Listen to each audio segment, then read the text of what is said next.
Agra ফোর্টের main entrance দিয়ে ঢোকার যে জায়গা, এটা হচ্ছে সেটা।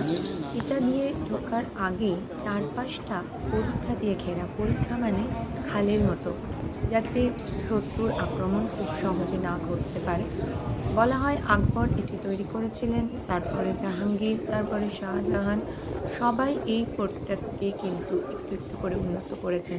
এর অনেকটা অংশ এখন মিলিটারি দখলে, তার জন্য সেই জায়গাগুলোতে ঢুকতে দেওয়া হয় না। এইটা যে অংশটা দেখতে পাচ্ছেন পাঁচিলের মতো, যেখান দিয়ে একটা স্লোপের মতো আছে যেটা দিয়ে ওপর দিকে উঠতে হয়।